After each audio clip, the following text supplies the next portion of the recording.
Hi everybody, my name is Caden. I'm Jaden. I'm Nicole. I'm Eli. And I'm Jason. And we are the Yahuwah and the Torah YouTube channel. And we thank you guys very, very, very much for spending some time with us. And we are going to have a little bit of fun today. We are going to get into the letters of Paul, Brother Shaul. Now, I believe the Sefer has this in the correct order that they believe that they were written in. I don't know if this is true. And we don't know if all of these books were by Brother Shaul. But there is a lot of discussion, and since we are, I guess, I don't know if we're scribes or we are, I don't know what we'd be called because we're going through the Torah trying to figure this out. Maybe we're Researchers. Researchers, yeah. Learners. Yeah, learners. We're just learning this. Expeditioners. So we're to the book of Deuteronomy. For anyone that has not seen this, we have a, on our channel, Yahuwah and the Torah, and also on BitChute, and also on Odyssey, Yahuwah and the Torah, all for all of them. We've been going over all the law, statutes, and commands, and we've been very diligent, and we have been trying to get them down so that we know exactly, because there are 613 laws that the Jews say that we have, and that comes out of Judaism, and there's not actually 613. So far we have close to 113. Yeah, 113. 113? No. 118. 118. Yeah, 118, and we're cruising through Deuteronomy, so I think there'll be some more, obviously. But we want to go through this, and this is another section, another segment we're doing, because this is our family reading time on Shabbat as well. And so we're going to go over this, and we're going to see if we can put together this and see if we can figure this out. Does it jive with Torah, or does it not? And one thing that we want to be very, very clear of is we want to make sure that whatever we do not violate Deuteronomy 4:2. This is what it says. You shall not add to the word which I command you, neither shall ye diminish aught from it, that ye may guard the commandments of Yahuwah Elohim, which I command you. And we've heard that over and over and over, that we are to guard the commandments of Yahuwah. And it says we should not add to it, nor should we take away from it. And so we want to make sure that everything we are doing, we are studying to show ourselves approved unto Yah, a workman who needeth not to be ashamed. So here we are, rightly dividing the word of truth is the end of that. And so let's begin on this. This is 1 Timothy, and I have the Sefer right here. Nicole, what version are you using? I'm in Sefer too. She's in Sefer. I'll go to the Amplified. She'll be in Amplified. Caden is in Hallelujah Scriptures. I am too. And Eli's in Hallelujah Sefer as well. So there's what do we got? Three different versions. We are going. NIV. Okay, yeah. So go ahead and do it. Actually, we'll have the NIV up here because we're doing a handy dandy split screen. Okay. So we'll have that as well. So we'll actually have 5 different versions as we do this. All right, let's begin. 1 Timothy 1. Paul, and it says Paul. It doesn't say Shaul. Mine says Shaul. Yours says Shaul. Shaul, yeah. They can't figure out. So Paul is actually in Hebrew. That is Paul is a tent maker, right? Somebody does something with a pag and tent and things of that nature. Right. So that is possible that Paul was a tent maker as well. I don't know. Maybe he was just a super Jew at one point, and then he became a tent maker. I don't know if that was his heritage. It never says anything like that, I don't think. Maybe. I don't know. Let's read. Paul, an apostle of Yahusha HaMashiach, by the commandment of Elohim our Savior, and Adonai Yahusha HaMashiach, which is our hope. Unto Timotheus, my own son in the faith, grace, mercy, and peace from Elohim our Father and Yahusha HaMashiach be our Adonai. So mine doesn't say a son, mine says a genuine child in belief. Okay, so yours says a child in belief? Yeah, a genuine child in belief. So I think that, yeah, okay. What are yours, Nicole? Mine says my true son in the faith. My true son. So son, child. Okay. Verse 3. Oh, actually, we didn't. You know what we didn't do? The handy dandy split We didn't do the handy dandy split screen. Oh man! All right, handy dandy split screen. Yes, and there we are. And this. Thank you, everybody. Thank you. And I have the older version of Sefer on Ramriav. Right. And wherever yours says Elohim, mine says Yahuwah. Yahuwah. Okay. Yes. Well, they took his name out and made it. Oh, Dr. Pigeon. All right, here we go. So verse 3. As I besought you to abide still at Ephesus, when I went into Macedonia, that you might charge some that they teach no other doctrine. Neither give heed to fables and endless genealogies which minister questions rather than edification in the faith of Yahuwah. Now, does your guys say charge some that might teach no other doctrine? Mine says nor pay attention. Okay, so verse 3 says, I command some not to teach differently, nor to pay attention to fables and endless genealogies, which cause disputes rather than an administration of Elohim, which is in belief. So the endless genealogies, I could tell you what he was talking about here, is because everybody in the Jewish religion believes that they are only God's children because of a bloodline, right? And so what he's talking about right here is that they all, that was the end of it. They all had to know about where their bloodline was, and so that's what he's talking about. He's basically saying it doesn't matter if you're Jew or not, you can all have the same salvation. Right, absolutely. Yep. And for those who do not listen to this series, that is our roof that talks to us. I am very, very sorry. We will try to talk over this, and hopefully it's not too loud. Did we do 4, Eli? I don't think so. Okay. Yes. I Okay. think you're halfway through 4. Okay. Neither give heed to fables and endless genealogies, which minister questions rather than edification in the faith of Yahuwah.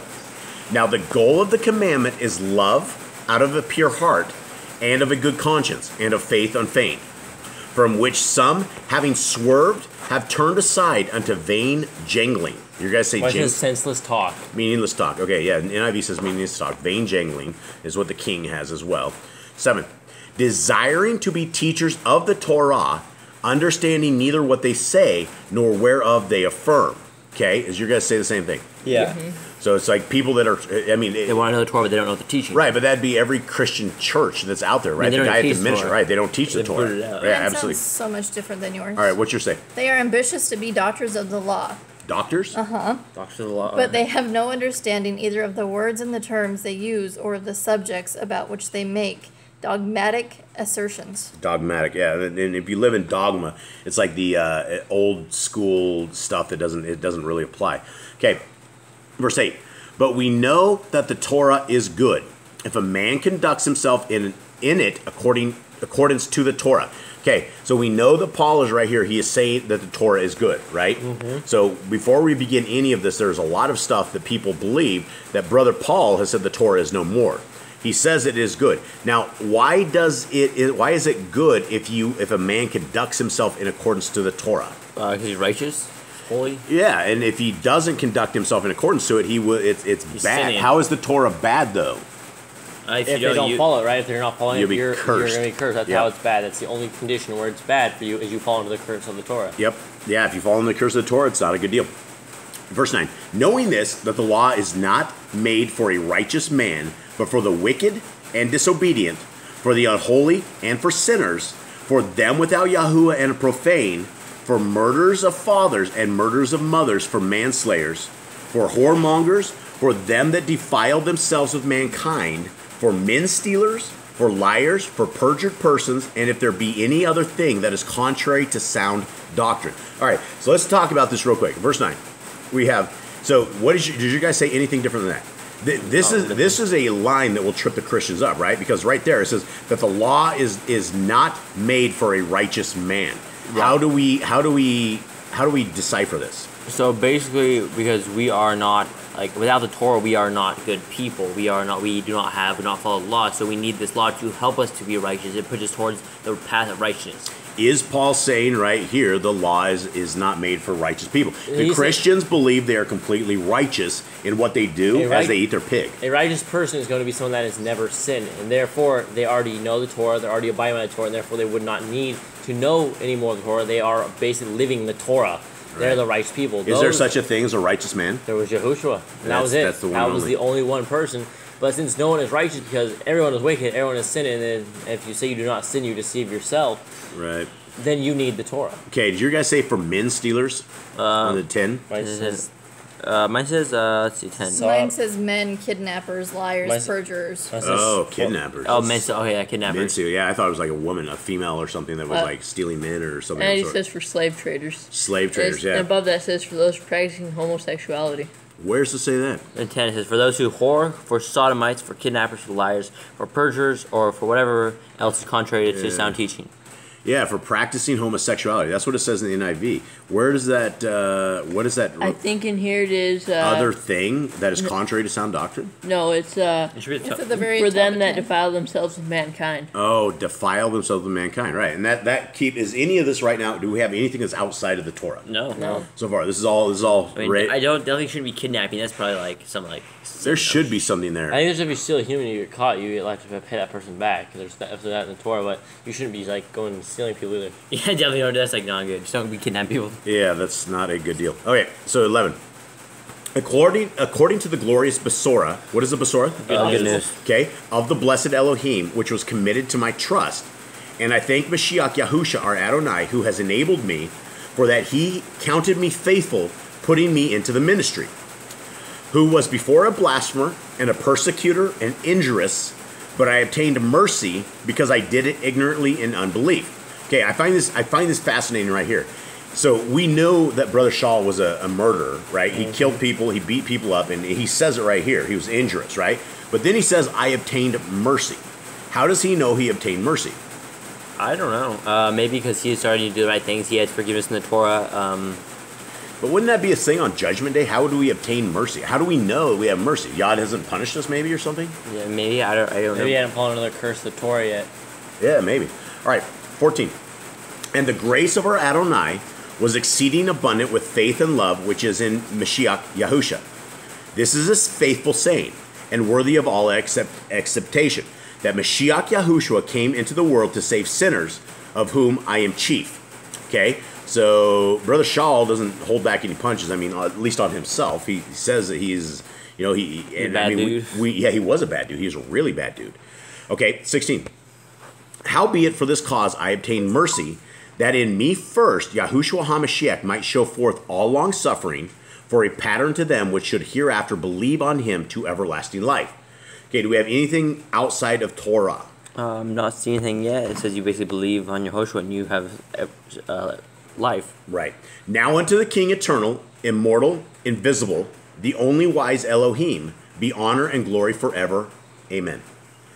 This charge I commit unto you, son Timotheus, according to the prophecies which went before on you, that you by them might war a good warfare. Do we know anything about his prophecies or anything? No, I don't know about it. So the thing about reading Paul's letters is this: we're a bunch of eavesdroppers, right? He probably never ever in a million years thought people 2,000 years or so later would be sitting here reading this stuff that he wrote to Timothy. Probably right? not taken out of context either. Yeah, I don't know if he would be upset or with knowing what people are doing today with the words of Shaul or not. All right, verse 19. Holding faith and a good conscience, which have some having put away concerning faith, have made shipwreck. Of whom is Hymeus and Alexander, whom I have delivered unto Satan, that they may learn not to blaspheme. All right, what do we know here? That just sounds terrible overall. Is it bad we give anyone over to Satan? How did you drop him off at his doorstep or something? Like, here you go. Well, I mean, basically, how would you deliver someone into Satan? I don't even know. You would probably stop teaching them Torah. You'd probably just stop helping them whatsoever. And if they have no guide that is able to do any of this stuff, then they're probably going to go under. It's like you punish them so they stop blaspheming or something. Right. Okay. And so for those at home, let's take a quick look at this. For those at home, let's see. This is this the one? Let's go into this first because I knew what a deacon was, and this was the thing, and this is actually the third one. Let's go into this one first, and let's see what's up. All right, 1. Why are you looking at me like that? Because you're all over. I'm all over the place, yes. All right. I exhort, therefore, that first of all, supplications, prayers, intercessions, and giving of thanks be made for all men, for kings, and for all that are in authority, that we may lead a quiet and peaceable life in holiness and purity. All right. Anything interesting? I mean, we probably try to live peaceful lives. It's definitely something we should try to strive for. Right. And he's saying, I exhort, therefore, that first of all, supplications. What are supplications? Mine says petitions. Petitions, okay. Prayers. And intercessions. Okay. Intercessions and giving thanks. So basically, we're supposed to be praying for all men. Right. Right? Right. Is that everything? Is there anything that is weird? I don't think that's so bad. I think we should definitely be praying for everyone to have peaceful lives, everyone to come to the Torah. Yeah, absolutely. And I think it says in Ezra, it talks about the final days of judgment, how at the end, when everybody's in their final little places, you will not be able to supplicate and pray for them because the damage will be done. They're already where they are going to go. All right.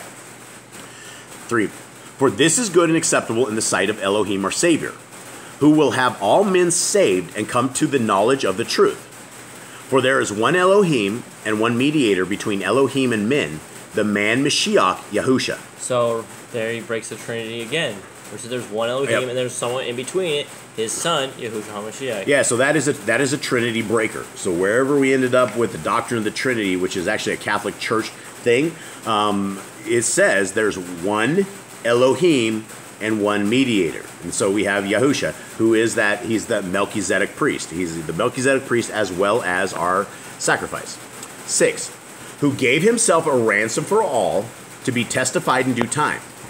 Whereunto I am ordained a preacher and an apostle. I speak the truth in Mashiach and lie not. A teacher of the other nations in faith and truth. Now, does this say he's an ordained preacher for you guys? Mine says he was appointed a proclaimer and an emissary. Okay. A proclaimer. NIV says a herald and an apostle. Yeah, if you're heralding, you're going to be shouting out what it is. So that's Okay. interesting. They put preacher right there because we haven't heard that word No, before. I think it's more of a That's a what Christian does thing. KJV say? Preacher. Okay, yeah, so it's more like King James thing. So they're basic. This is where we get this. We've never heard this. So basically, King James led everyone astray, thinking like we need preachers. Well, before we go too crazy and leading people astray, let's get through this and let's see if it violates Deuteronomy 4:2. That's a problem. To this point, he's basically saying he became a preacher, right? And where did that? We don't even know what that word is, right? Should there be a preachers? That goes out Yeah, and I mean, there's teaches the definitely be word. teachers. Yeah, if someone preaching the word, I guess so. Yeah, probably. All right. Verse 8. I will therefore that men pray everywhere, lifting up holy hands without wrath and doubting. In like manner also that women adorn themselves in modest apparel, with shamefacedness and sobriety, not with broided hair or gold or pearls or costly array. Okay, what does your guys' Mine say? said braided hair or gold or pearls or costly garments. That women, what does your say? So it basically says, likewise, the women dress themselves becomingly with decency and sensibleness. Yeah, sensibleness. Not with braided hair or gold or pearls or costly garments. I don't think shamefaced is it. It just says sensibleness, like keep yourself modest. Keep yourself in mind. What does your say, Nicole? So mine has I desire, but it's in brackets. He desires? It says I desire. So yeah, but it's in brackets. So also I desire that women should adorn themselves modestly and appropriately and sensibly in seemingly fashion, not with elaborate hair arrangements or gold or pearls or expensive clothing. Okay, so NIV says I also want. I also want. Okay, so this is doctrine in a lot of stuff. Let's go over Torah. Do we have anything that we know of that women adorn themselves in modest apparel? What do we have? Just that they shouldn't wear what pertains to a man. We should not be pertaining to a man, and we should never ever uncover our nakedness, right? Right. That's our shame. I definitely think people should dress modestly. yeah, Probably- I probably don't best. see anything wrong with that at And all. I think where he's going with the whole like gold and pearls things in the hair. I remember there's something about maybe braiding your hair. Maybe that'll be later in Deuteronomy. But I remember something about like putting stuff in your hair. But I think it's making it fancy and Yeah, ribbons I think this is more of like a yeah. fallen thing, trying to seduce men. So he's like, don't do what the fallen did. Okay, so shamefacedness is what? Sensibleness. Sensibleness. With decency and sensibleness, like they're. Why would you want? What? I don't I understand. feel like the shame shamefaced is sadness or something. Okay, and sobriety. That's good. Yeah. Not with broided hair or gold or pearls or costly array. Do we have any Torah command here that says they should not do their hair up? I don't think there's a command about that. I mean, I do know people wore jewelry because we look at Abraham's servant Eliezer when he went to go pick up Rachel. He stuck he gave her like earrings, like nose rings and stuff, and gave her some gold bracelets. Right, So, she did. Yeah. yeah, he gave her jewelry. So I mean, I don't think jewelry specifically is bad, but I don't know where he's going with this. What he's talking about here is, I think he's talking about a worldly woman that is that just is sits there and spends 2 hours on her hair every day and sits there and tries to look really good and all this kind of stuff. Something of that nature is what I think he is saying. But let's go back to this because this is what we're trying to figure out. Does this break Torah at all? Are we adding to or are we taking away from it? So let's just go in verse 9. Is there anything that says about broided hair that we know of in the Torah? You look at real quick, braided hair. I can't remember. I believe back in the day, I remember talking about something about jewelry and hair, like the Gentiles, but I do not know. But so far, we There's just nothing there. read the commands of Yahuwah today up to Right. Deuteronomy. So far, Up it to says point, nothing. up to this point that we have nothing that says don't braid your hair. Okay, what about wearing gold or pearls or costly array? I mean, if you were doing this, you would probably be a worldly woman. What happens if you have a woman that is just getting duded up or dressed up for her man? She's not going out to like try to seduce people, and she just like has a husband. Here's what Moses did. Moses had all the Israelites take all their jewelry off. He's like, you guys are gonna need to sanctify yourselves before Yahuwah. Take all your stuff off, give it away. When they use it for the temple work, they did not keep their earrings, their jewelry, their necklaces. They threw it all away. Yeah, they did. What about having braided hair? What happens if a woman needs her hair out of her face and she has to braid her hair? Heavy says not with elaborate hairstyles. Elaborate hairstyle. Okay. I feel like there's nothing wrong with braiding your hair. I just I don't don't think. think it's like braiding. I think it's like I think there's But much- where is the commandment that says they shouldn't do up their hair? there isn't. So are we adding to or are we taking away to the Torah with this? I'd probably say adding to, but I don't know if he's like. Is this bad advice? No, because I don't think this is correctly translated. I don't think we're getting the correct thing here. Where it said don't braid your hair for gold. And I think he was trying to say like do not like dude yourself up to. Like, So if seduce. a woman braids her hair or dudes her hair up and she puts on a gold something and costs whatever it is, what is costly, right? Expensive clothes. So she puts all that on. Is this a Torah command that she's breaking? No. No. There's no Torah command here. So where is this coming from? Honestly. I think mean- Paul's own experiences probably. So here's Yeah, maybe. here's the thing: is if you are trying to start a church, let's just say, for instance, you're trying to start a church, and you start having all these people come there, and you have one woman that is absolutely gorgeous, beautiful, and she's all just glamored up with just expensive clothes. The guys are going to be clamoring after her. So, where is the line between what is fitting? If a woman is supposed to be like a Proverbs 31 woman. I don't know about the command here. Where is the command that we should be? Why is this in the scriptures that we should be doing if it is not a commandment? Is it bad advice, number one? No. I don't. I think dressing modestly and maybe like not trying to like look super pretty. I See, think here's It the seems like problem. pretty good advice. Here's what we got. We got very two confusing things, right? We have someone that says he says dress modestly and then don't braid your hair. Don't braid your hair seems like almost like a burden, right? You can't like tie up your hair, like do something with your hair.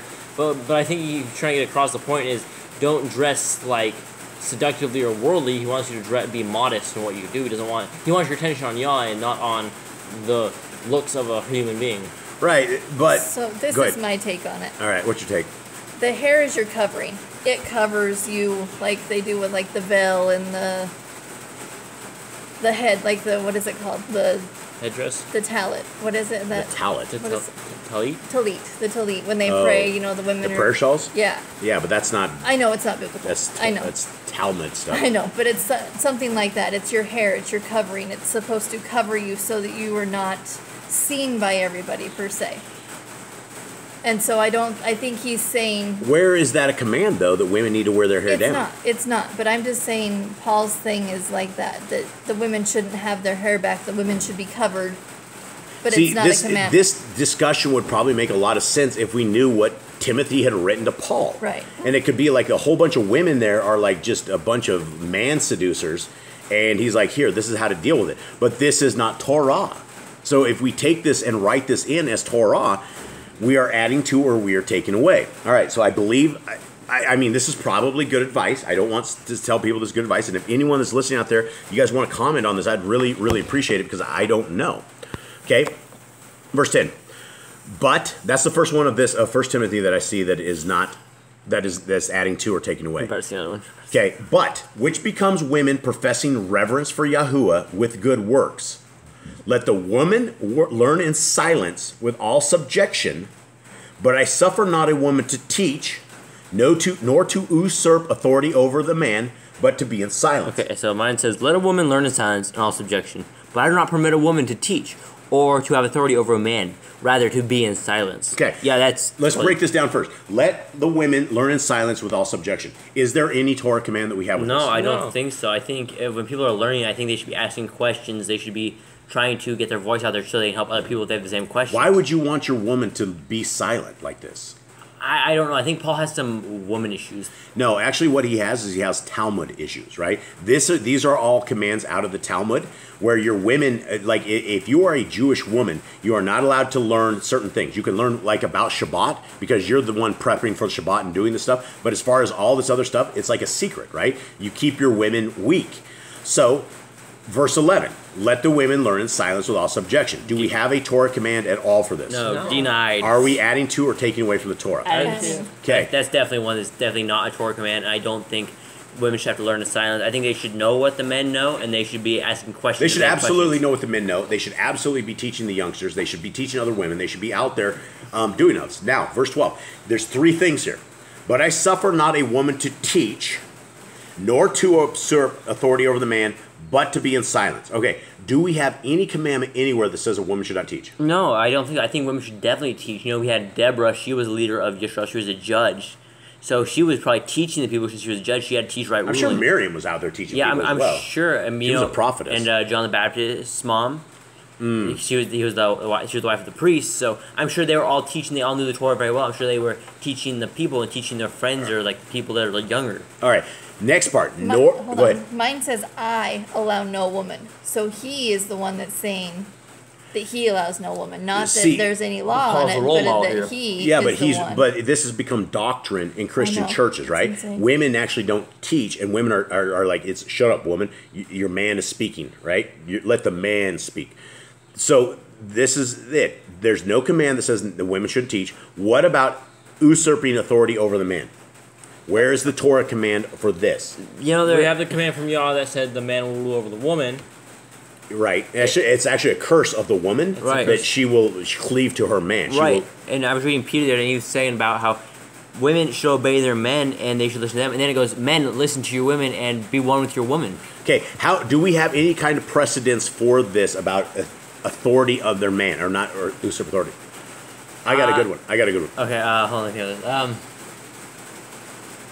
I don't think I can think of anything like right now. Okay, if a woman makes a vow, right, and she Okay. makes this kind of vow, and it's the wrong vow, either her dad or her husband could shut that down Right. before her vow becomes thing. But a woman can't stop a man's vow. Should a woman be usurping authority over a man? No. Why? Probably because Yah Because- commanded the man to be over the woman. What if your man's weak? What if you have a beta male? You're the that's a alpha problem. chick. You might need to leave. You might need to leave. Oh, where's the command for that, Nicole? Okay, so do we have no not to usurp authority over man? Is he quoting Torah? No. Well, maybe. Kind Over of. the yeah. oaths. Of the what? Over the oaths of the woman. Well, that's And not over- exactly authority over the man. That's like keeping a woman out of trouble if she's like committing herself to something that she wouldn't be able to do, But over the curse of Eve. right? So women should be under authority of man based upon the commandments of Yah that the woman is cursed. Well, And she will click her eyes. I believe that. Nicole, what do you have? I think so. Kind of, sort of? Yeah. Maybe? Okay, last thing. But to be in silence. Do we have any commandment anywhere that says the woman needs to be in silence? I feel like they should each have their own voice. I feel like everyone should have their own reasonings and have their own questions. Yeah, what happens if you have a question and you're just sitting there and you never get your questions answered? Like, that's part of the problem is that everyone deserves to have their own voice and questions and opinions and be able to learn with the rest of the people. Just because you're a man does not make you more superior in the learning abilities than a woman. A woman should have the exact same abilities to learn the Torah as a man would have. Yeah, because everybody falls under that exact same Torah. One for the stranger and one for the... And if y'all wanted a women, he's like, let no women learn the Torah, he would have that command. He would have that command in there. he would have But them veiled up, shut up, and put back in the kitchen or But he something. says he wants everyone but part of Israel to learn the commands. He's going to want them there. Sorry, Nicole. That's not. I don't mean it like that. I don't think it should be like that. Well, I mean, it's a good place for a woman because she's safe and sound, and the man should be out providing I for don't the know. family. It's not always safe cooking, but It gets dangerous, it doesn't gets it? a little dangerous once in a while. Popping grease. Oil fryer. Okay. All right. So let's go on. 13. For Adam was first formed in Kawa, and Adam was not deceived, but the woman being deceived was in the transgression. Adam was deceived. Dude, they're- I was saying right. This. Paul, man, Paul, come on. man. He's trying to make up for Adam or something, or he's like trying to Dude, I've heard this before. He's trying to make it look better. Honestly, when they both really They messed both us ate up. the apple. They both transgressed. Look- They both were deceived. Look, supposedly, if your man is going to be stronger than the woman, and the weaker vessel came up to you and said, "Hey, eat this fruit. Look, it looks good." The man's going to go, "Woman, what did you just do?" Here's something I'm going to point out is Adam was told specifically to not eat the fruit. we never get a hearing from that he told Eve not to eat the fruit. So Adam told Eve not to eat the fruit. It had to become from Adam to tell her not to eat the fruit because we never heard that he commanded her that. So he would know that command better than anyone else. Adam would know that. So he himself was deceived. He made this himself. It doesn't matter if Eve gave him the apple or Eve took a bite at first. And in fact, even if he chose his fate. In fact, Eve came to him fully clothed, right? So all of a sudden, everybody's naked. Then she comes up with a bunch of trees on her. He's going to look at this woman and go, why are you wearing trees on you? What's going on? She's like, oh, here, have an apple. But he's like, why are you wearing trees? Like, this thing was in the midst of the garden. In the middle of it, you're going to be able to see it, right? They know what the fruit looks like. He knows what it's going to look like. He knows how he's going to ask her, what is this stuff? It's this thing. The snake gave it to me. He just took it. There's no covering up. Both of them really messed up really bad on this. There's no one evil than the other. It's the Satan. It's the serpent, it's Eve, and it's Adam's fault. All three of them are to blame. However, on that note, I would much rather have the curse of the man than the curse of the woman. Yeah. I'll take it. I'll take the second, him being whatever. But yeah. I'll take thorns. Brother Shaw is not, the man was deceived as much as the woman. All right, let's go into 15. Notwithstanding, she shall be safe in childbearing if they continue in faith and love and holiness with sobriety. But she shall be saved. What does that even mean? What does that mean? She shall be saved in childbearing. I don't know. There's a footnote up here in the NIV. Greek. She. But she will be saved through childbearing if they continue in faith, love, holiness, and holiness. I don't even know why it's here. Why does that make sense? I think he's saying that she'll get eternal life if she has children. I think that's what kind of called. Okay, How do you get so that? let me read she'll be saved. Because the Amplified always adds things to kind of understand what they think it is. So, all right, what do you got? Nevertheless, the sentence put upon women of pain and motherhood does not hinder their soul's salvation, and they will be saved eternally if they continue in faith and love and holiness with self-control, saved indeed. That's way better. Through the childbearing or by the faith of divine child. Oh wow, that Amplified is way better. Yeah, okay, so that makes a lot of sense, right? Because even though she's going to be owned with childbearing and owned with cycles and owned with all that stuff, it doesn't hamper her soul. So it doesn't mean she's sinned, she's damned to hell. She just is unclean during those times, but it doesn't. All right, so far with Brother Shaw, we have 2 chapters. One violates Deuteronomy 4:2, and the other does not. All right, let's go to 3, and let's see what's going on here. All right, this is a true saying: if a man desire the office of an elder, he desires a good work. Okay, mine says desires the position of an overseer. Mine says office of a bishop. Office of a bishop. All right, where have we heard this before? Why do we have the word bishop? Why do we have an elder? Church. We have 2 churches. We have the Catholic bishop and a Mormon bishop. Mine says overseer. Okay, now I remember what a deacon was and what it gets into this, but this is what it's talking about right here. And for those who, this is what it says in deacon. From the Greek word diakonos, helper. It's a member of the lowest rank of the threefold Christian ministry. Christian ministry could be anything, right? They say that Catholics are Christian, Mormons say they're Christians, Jehovah's Witnesses say they're Christians. Maybe they believe in Christ. Yeah, and they say they're a follower of Christ, but they're really not because they don't follow his stuff. So it says it's the lowest rank of the threefold Christian ministry, below the presbyter, priest, and bishop, or in various Protestant churches, a lay official, usually ordained, who shares in the ministry and sometimes in the governance of the congregation. So it is a leader of the church or something. And then I don't know why you have all these dudes that are, what's going on here? Worshiping the stairs or something. Yeah, I don't really know what's going on at all. I hope they clean the floor. Forget the floor. I hope they clean their souls after this. I mean, look at that. That is, all of this stuff is unbiblical. I mean, what they're doing in the man-made church and this stuff, this is all evil right here. So anyway, that is what this deacon stuff is. So this leads me to a slight problem of trying to figure out where in the Torah have we ever heard of anything like this, right? How do we know? What is it says if he wants to be a bishop, he desires the good work. How would you be? None of that's not biblical, right? You wouldn't be a bishop. You'd be you'd have Levites, right? Right. You would have Levites who would know this stuff. So what is he saying? Does anyone know what he's saying here? He's trying to build his own sort of church team or something. He's trying to build his own what you call a ranking system. And in NIV it says qualifications for overseers and deacons. Okay, so we haven't heard of overseer and we haven't heard of deacons before. This is all new to us. So this is a little strange. Nicole, do you have something? Nope. Okay. Okay, so this is new.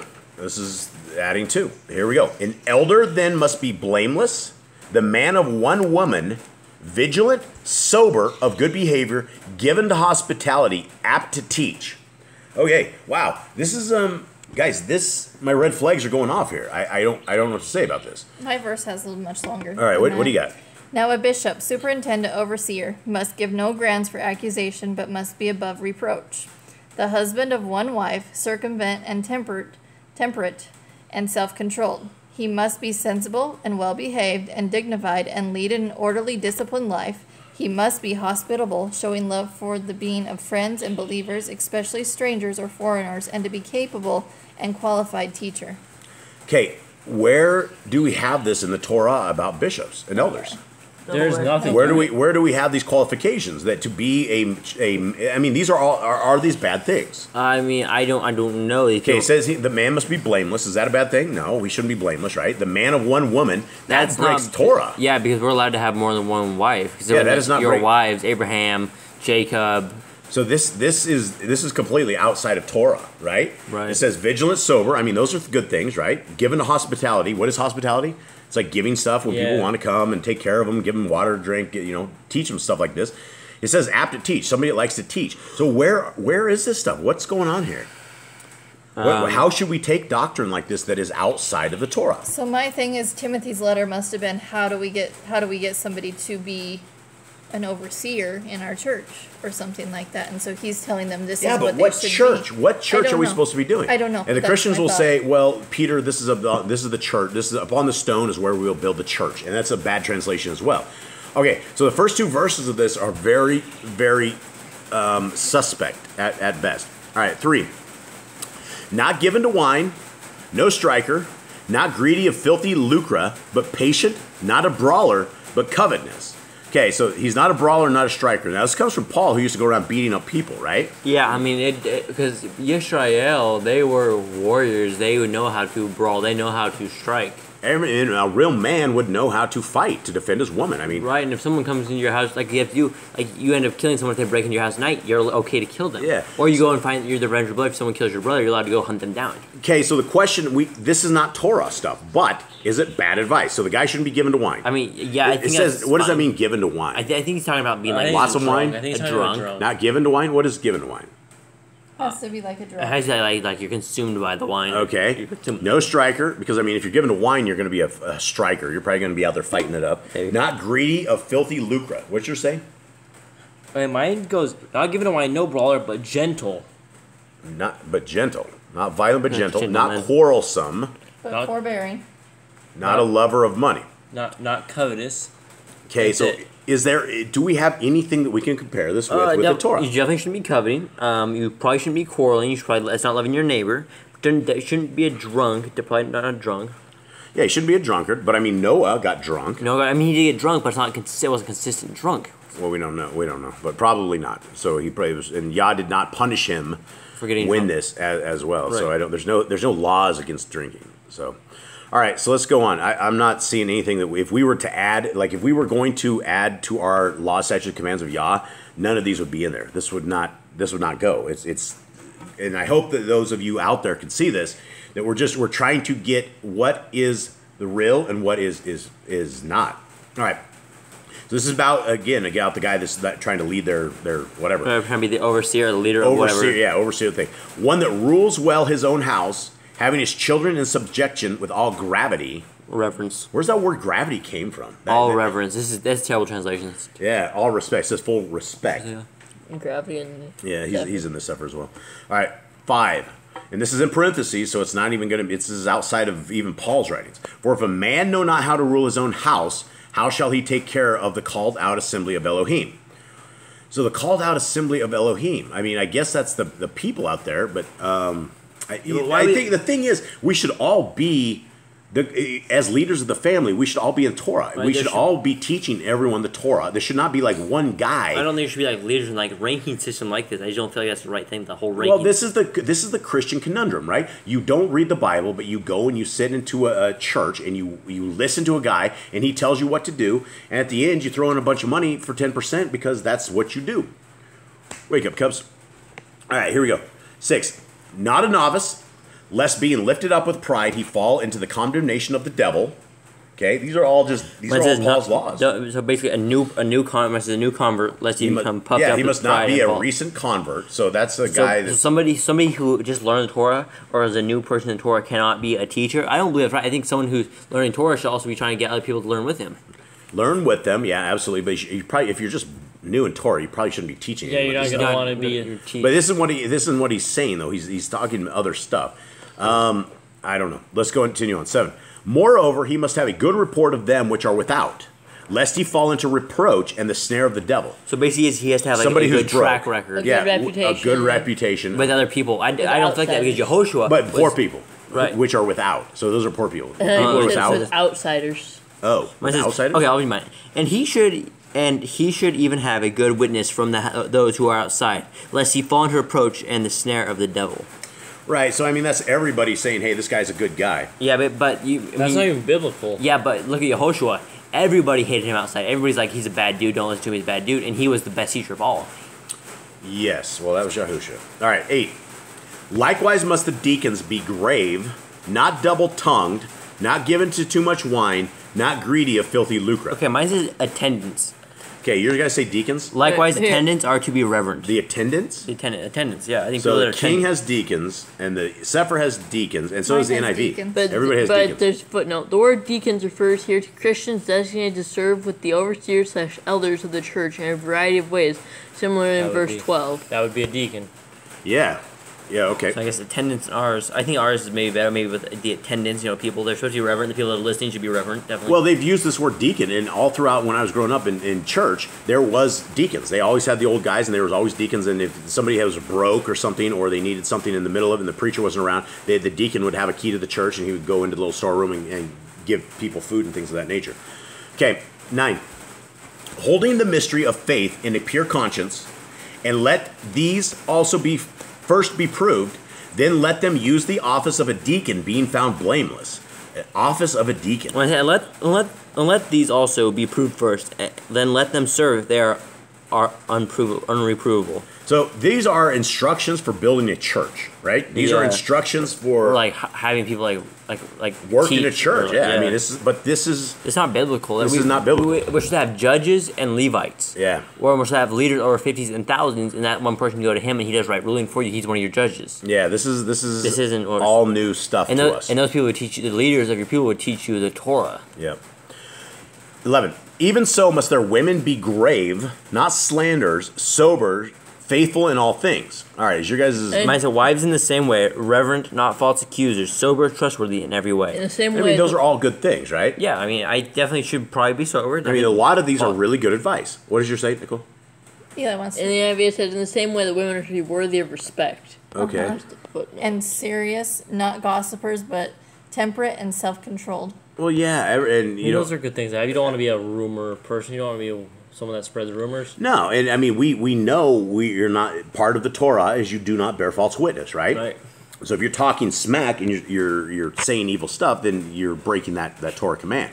Okay, 12. Let the deacons be the men of one woman, ruling their children and their houses well. Again, that is outside of the Torah. That is Yeah. taking away, and that is adding to it. Definitely should be the heads of their houses and nothing over their children, but Why one wife is not. Wouldn't you want Jacob to be a deacon? Wouldn't you want him to be a spiritual leader for your stuff? Yeah, I mean, he's- guess so. I mean, I don't. This isn't biblical in any way. We see it with some of the even Moshe. He had a Midianite and a Cushite. Yep. He had 2 wives, and we have a lot of the leaders of Yisrael. They had multiple wives as well. David, he had 11 wives. Right? He was the man after He was Yah's own the heart. and head over Israel. he was the man after Yah's own heart. We don't. There's not a lot of people that Yah can say that are man after their own heart, like David. Right. And he had 11 wives, or Yep. something like that. Okay, 13. For they that have used the office of a deacon well purchase to themselves a good degree and great boldness in the faith which is in Mashiach Yahusha. For those who have served well as attendants gain good standing for themselves, and much boldness in belief that is Mashiach Yehoshua. Yeah, this rubs Torah keepers odd. Okay, 14. These things write I unto you, hoping to come unto you shortly. But if I tarry too long, that you may know how you ought to behave yourself in the house of Elohim, which is the called out assembly of the living Elohim, the pillar and ground of the truth. And without controversy, great is the mystery of holiness. Elohim was manifest in the flesh, justified in the Ruach, seen of angels, hold on, I see it too, preached unto the other nations, believed on in the world, received up into glory. All right, that sounds like a bad No, translation. okay, yeah, that's terrible. Mine says, and beyond all question, the secret of reverence is great. Who has revealed in flesh, declared right in Ruach, who has seen by messengers, was proclaimed among nations, was believed on in the world, was taken up in esteem. See, Pigeon's terrible version on What this, is it? it says Elohim was manifested in the flesh. And mine says, Capital E. mine says Yahuwah was manifest in the flesh. That's the old version as well. That's the old Yeah, that's what. So it should say, what should it say? What does your guys say? It should say, who... Oh, it says, Hold on, read your 16. and beyond all question, the secret of reverence is great.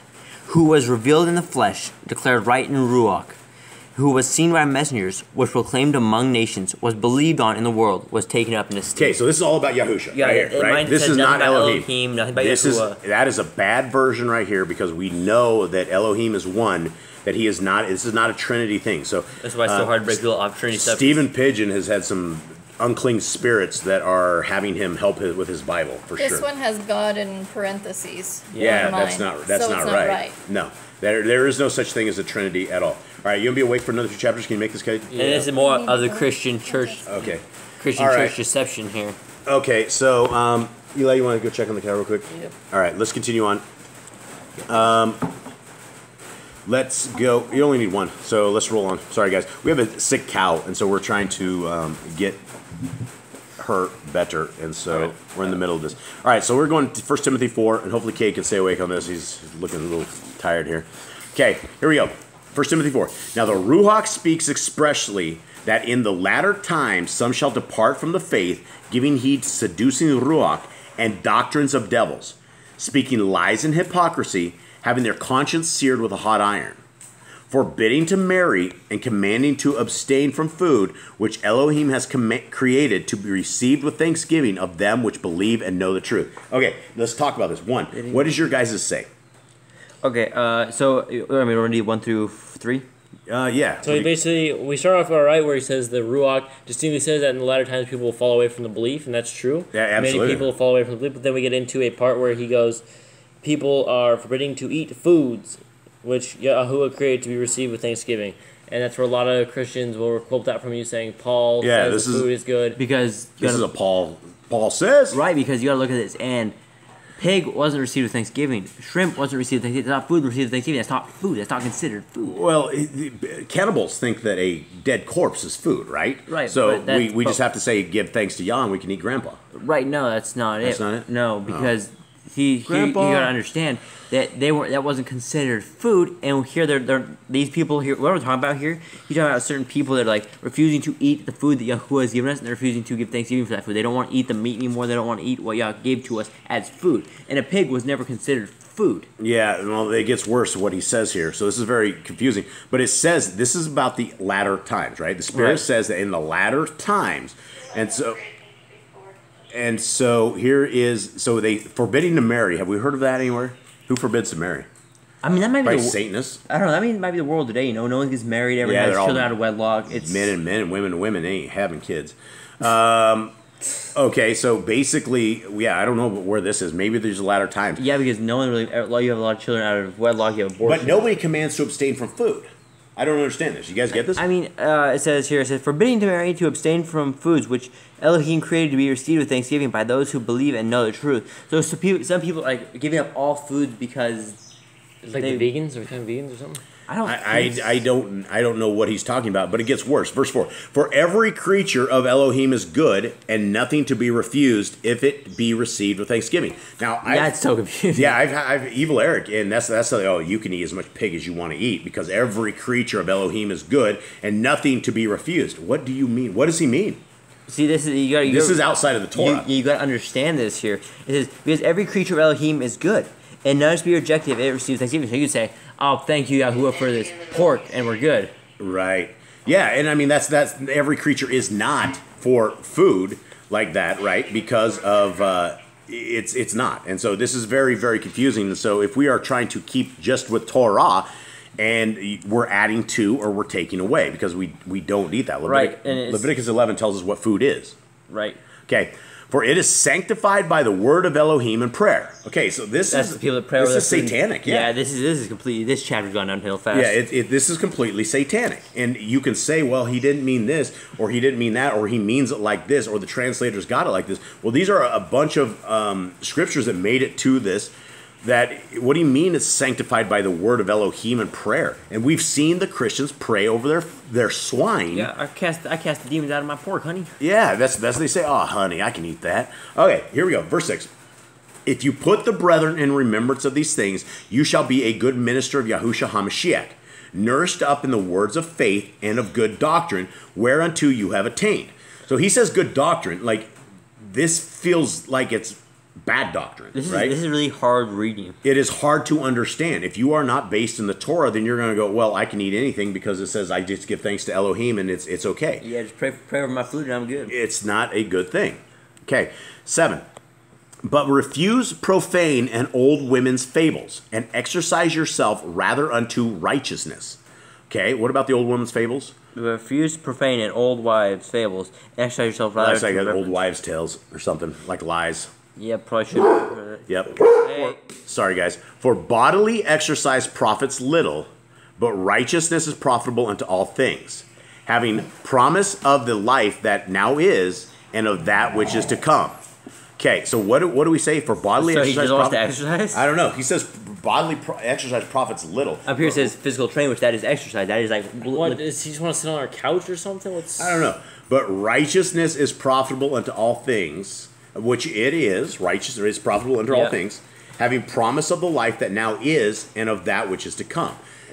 So if you're living in righteousness, the life that is coming is going to be a good life, right? Right. You are storing up our jewels in the Shemaim, or the new kingdom to come. Are we Okay. on 8? Yeah, we're on 8 here, and so we just went over. Hold on, sorry guys. Stop. Sorry guys, hold on. We are trying to contain these animals the best of our abilities. Hit them in the air like that. All right, hold on. We're gonna pause this. Deal with our dogs. Maybe they might get under contained. Hold on, just one sec.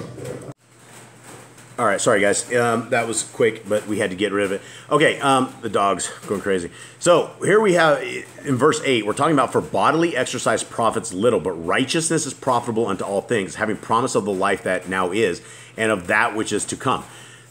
I don't understand why he's saying that physical exercise is no good. I think it's good because you need to be strong, you need to be fit, you need to be be able to do stuff that be able to lift See, stuff. the NIV says a little bit different. For physical training is of some value, but goodliness has value for all things. That sounds better, right? It says godliness. What?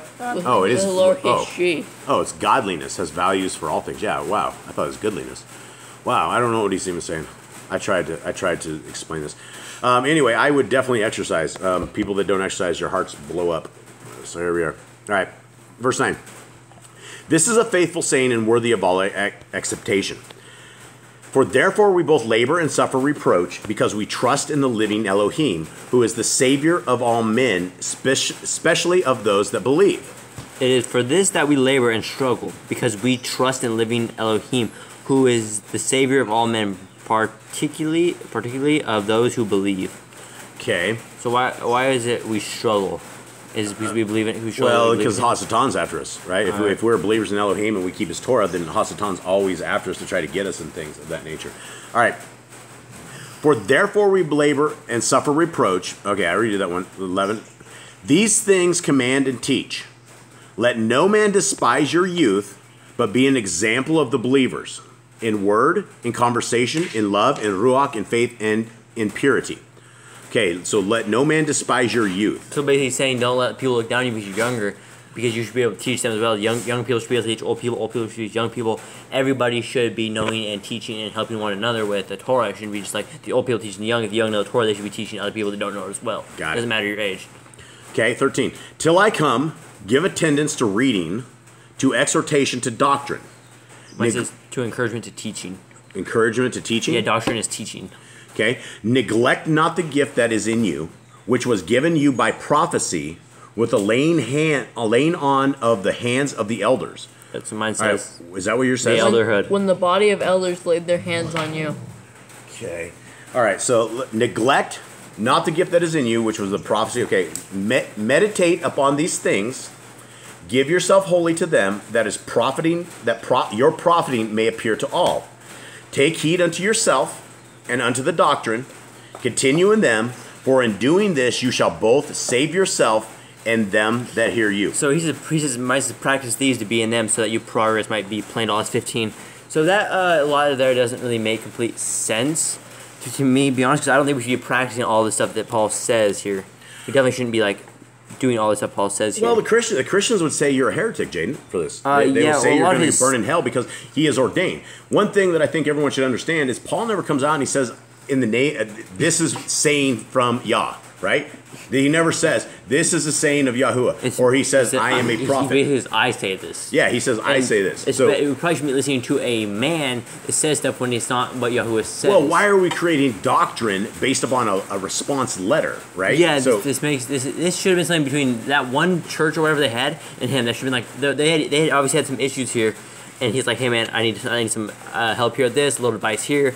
What should I do with the women that are like seducing men or something like that?" right. And here's like and there's probably a lot of things like, "Hey man, the children are just getting picked on by the elders because they're teaching the Torah and the elders don't know what they know, so they're hating them for that." So he's like, "What should I tell them?" He goes, "Well, don't let them look down on you because you're younger than them. Let them all be equal." All right, I got it. Two chapters left. Okay, Jim, be with us here. You're getting glazed over in the eyes. You're going to be all right? All right, here we go. 1 Timothy 5.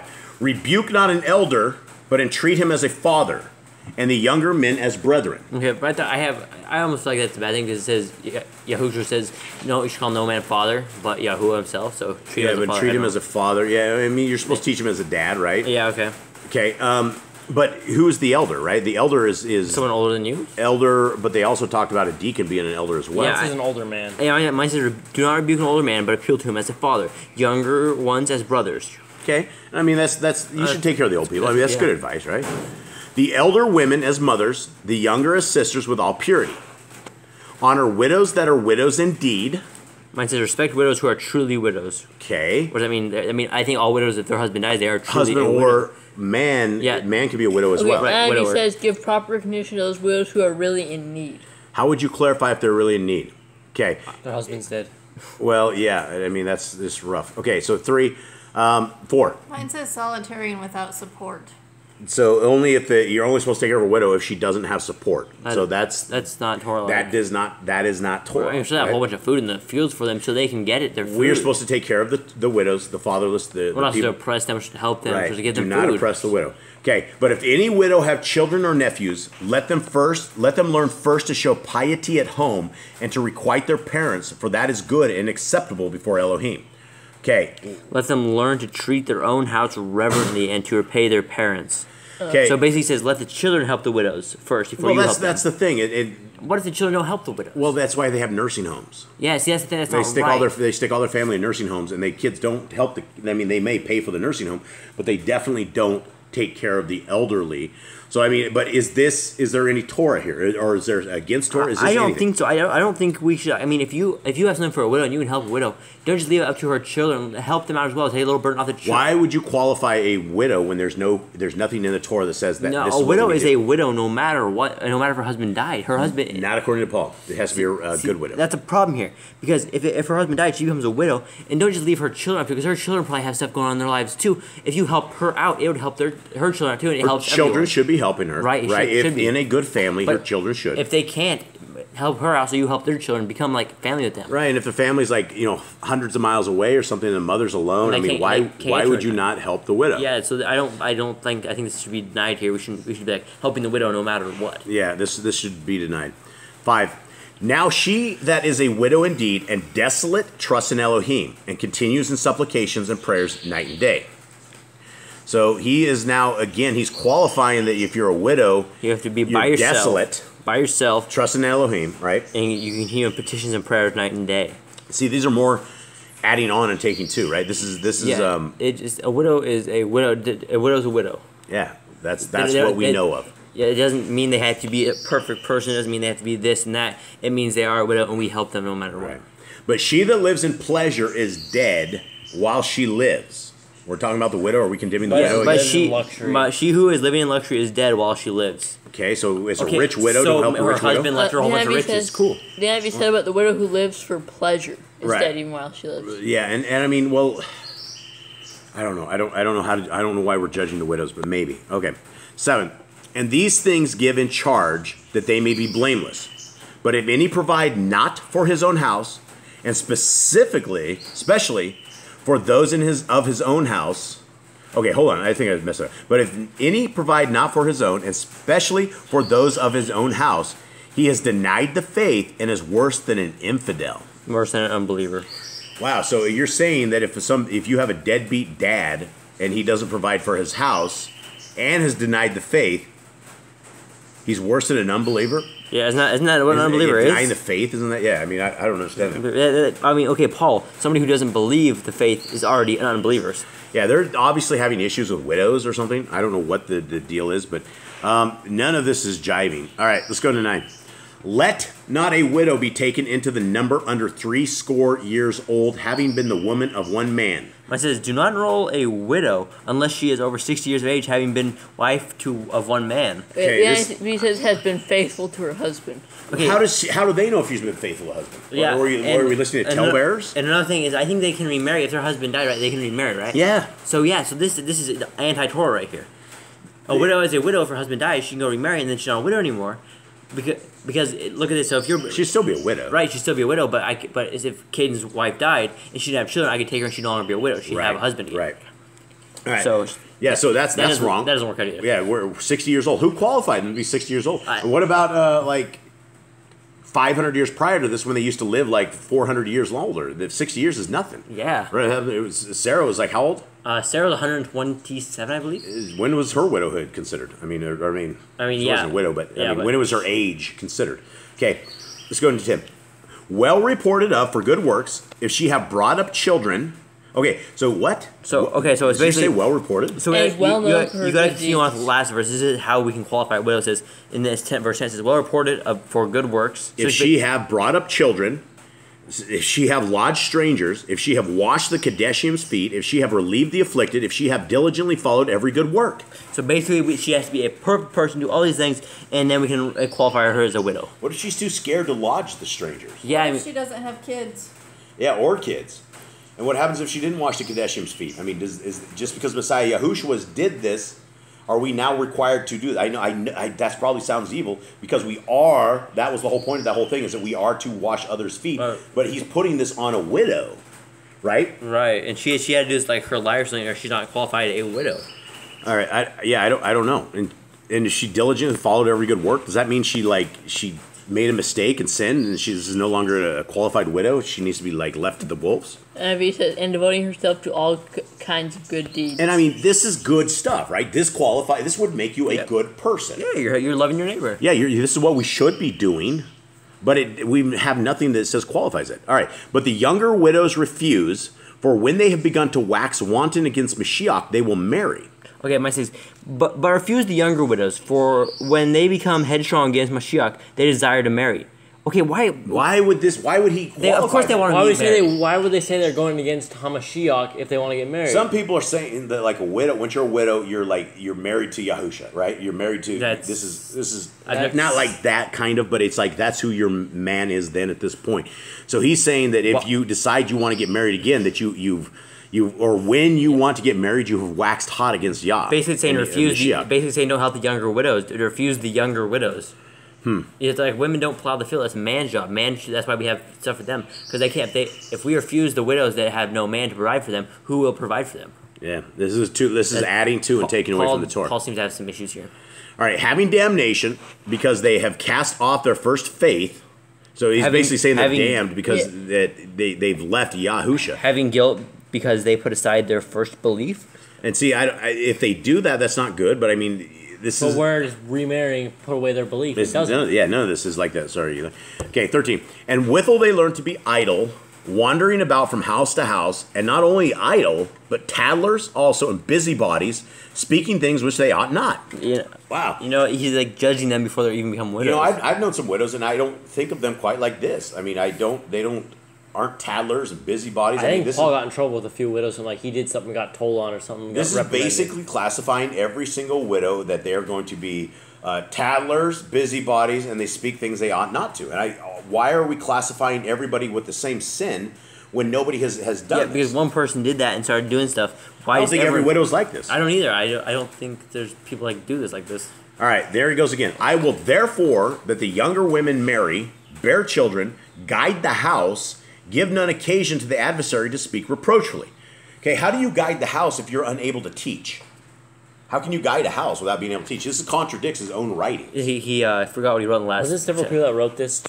I don't think this is. I don't think they're. Whoever they say Shaul is, I don't think it's the same guy. I think there's a ton of different people. That wrote, Shaul. yeah, whoever wrote it. But anyway, he says they said right there.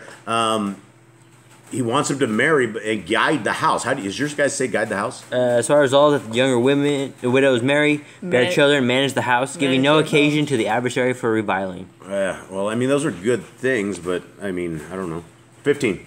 For some are already turned aside after Satan. If any man or woman that believes have widows, let them relieve them, and let not the called out assembly be charged, that it may relieve them that they are widows indeed. All right, so we have something else. He says the called out assembly. We shouldn't be helping the widows? And Okay. let not. So he's basically saying, If any man believing man or woman has widows, let such assist them, and do not let the assembly be burdened, in yeah, so order to basically assist those. he's trying to help the church stay with money, right? If you're helping the widows, and you know somebody that's a widow, basically- you yourself is supposed to go and deal with the widow. You're not supposed to help the widow. Right, the assembly shouldn't help the widow, but somebody else at the What if assembly that's should. their job? Is supposed to minister to the widows. That's literally their. Well, that's they're what told Paul to do. says here. If you know a widow, you're supposed to take care of them, which is right. Right, you should take care of them. Absolutely. But then why wouldn't they have another support team for these Yeah, assembly? and do not let the assembly be burdened. Burdened by what? Helping them? I don't know. Yeah, I don't know. All right, 17. Let the elders that rule well be counted worthy of double honor, especially they who labor in the word and doctrine.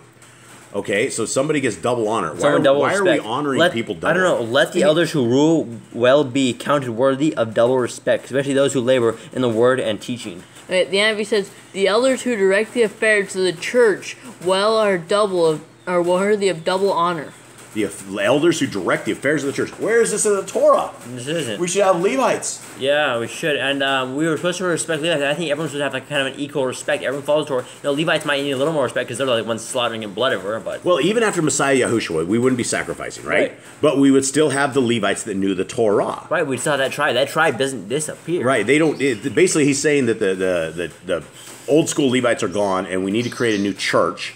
And this church now has all these different rules, and the rules are different than what Yah has told us to do. All right, let's go on. For the scripture says, "You shall not muzzle the ox that treads out the grain." Yay! Finally got one. Yay! Good job, Paul. And the laborer is worthy of his reward. He got two commands. This Nice. one's from Deuteronomy 25. Yeah, well, we've heard that before. The laborer is worthy of his reward. Don't Do not withhold. muzzle an ox that's treading out the grain. I think we've heard that before, haven't we? Yeah. I think we went over it previously before we read Turtle through this. All right, so there you go. He quotes Deuteronomy. That's good. All right, 19. Against an elder receive not an accusation, but before 2 or 3 witnesses. Do not receive an accusation against an elder, except Why for would 2 or 3 witnesses. He Okay. just added to it again. No, he didn't. No. What do you Go to mean? Deuteronomy 19:15. Oh, is it? Yep. Yeah, this is where you like don't. Where you have But your more two 3 witnesses? Yeah, 2 or 3 witnesses. So It you says 2 or 3. Yeah, 2 or or It's more 3. than 2. Yeah, more than Yeah. It's 2. just 2. It says Well, it 2 can- or more. 2 or more, right? 2 or witnesses, more. Right. Okay. So he's good here. So a 2 is, yeah, well, it's still 2. So basically, if one person accusation doesn't count, if there's 2 or 3 right. or more. 2 or more. Right, Okay. so we're good. Them that sin rebuke before all, that others also may fear. Okay, I don't know about that. It says, reprove those who are sinning in the presence of all, so that the rest also might fear. So you're supposed to browbeat these people In in front the of middle everyone? everybody. Basically, you're supposed to scare them enough to believe, and I don't think that's the correct way of doing it. Or you're supposed to take them under the bus in front of everybody. And I mean, that's, you know, Hey, Okay, you cheated on your wife last weekend. Don't do that in front of everyone. I don't think so. well, yeah, I don't know. I don't think we This should. is all stuff that it's confusing to us because it's not in the Torah, right? Right. So this is why it's, and when you sinned, it was to be brought before the priest Yeah, and the priest only. Here's how Right. it went. Here's how this went. If someone was in sin and you knew they're in sin, you're supposed to go privately rebuke them. If they couldn't rebuke them, you take another brother with you to rebuke them. If you couldn't take 3 or more people, you take them to the judge in the congregation, and you would deal with. Yeah, that but person. you don't bring them before, and he wants them before He everyone. created his own. It's in the assembly here. Yeah, he created his own judge and jury, right? And people that are supposedly keeping Yah's laws. But He created a new judge system. yeah, he said the church is their own wannabe Levites. Is essentially what it is. All right, 21. I charge you before Elohim and the Adonai Yahushua Hamashiach. So that's the right translation, right? And the elect angels that you observe these things without preferring one before another, doing nothing by partiality. Okay.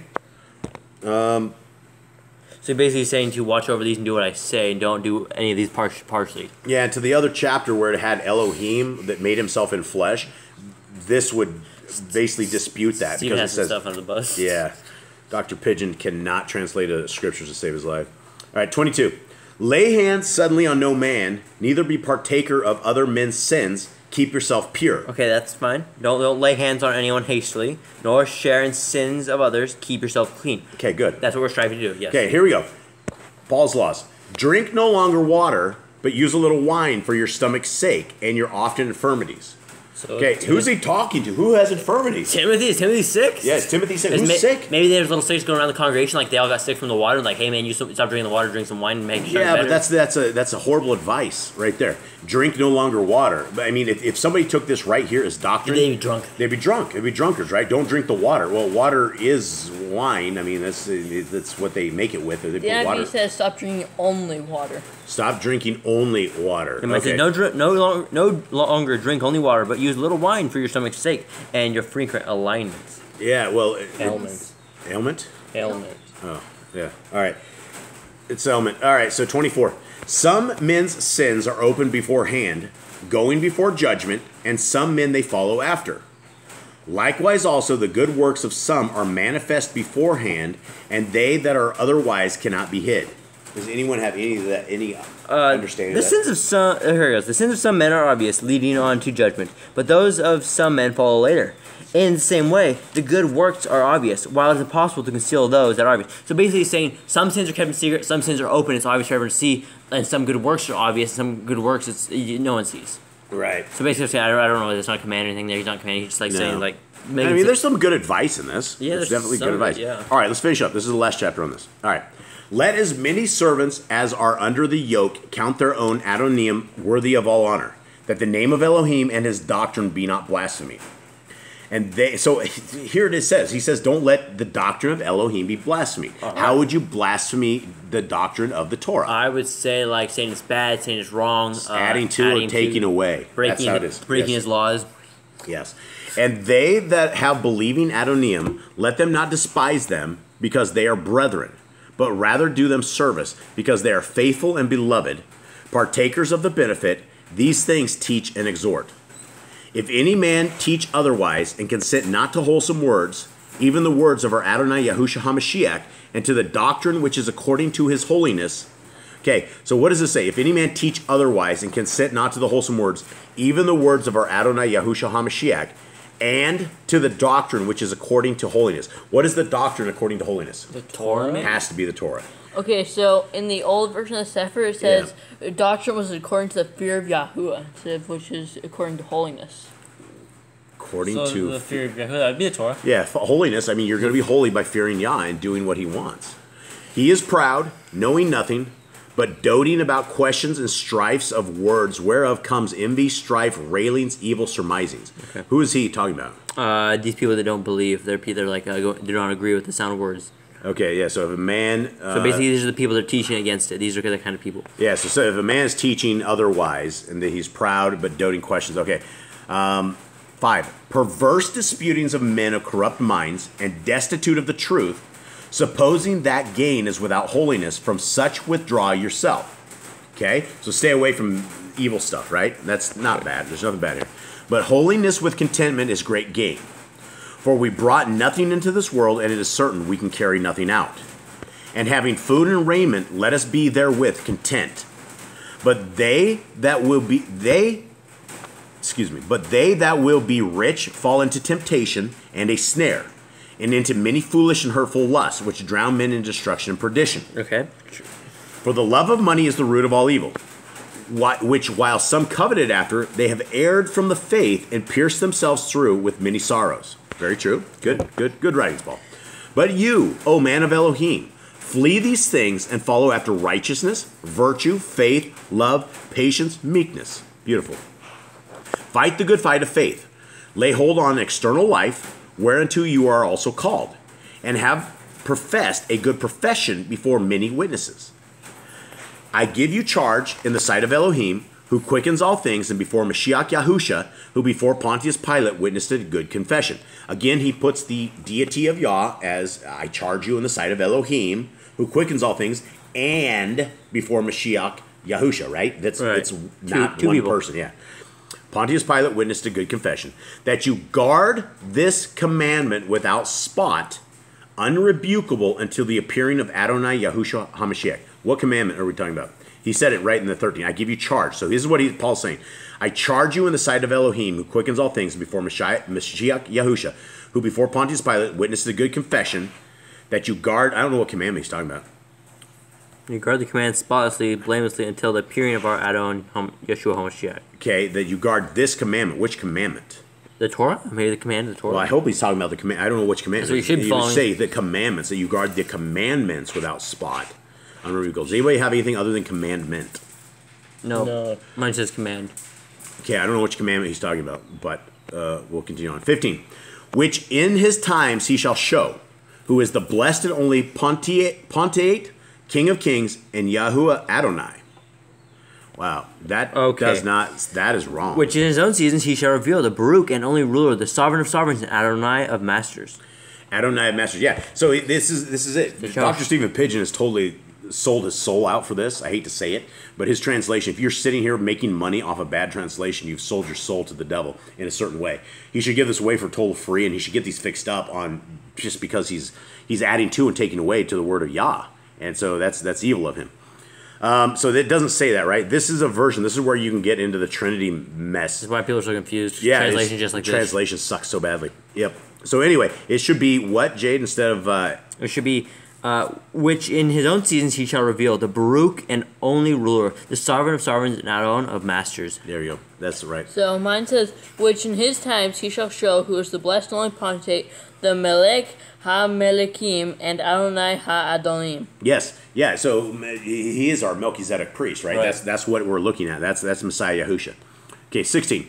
Who only have immortality, dwelling in the light, which no man can approach unto, whom no man has seen, nor can see, to whom be honor and power everlasting. Amen.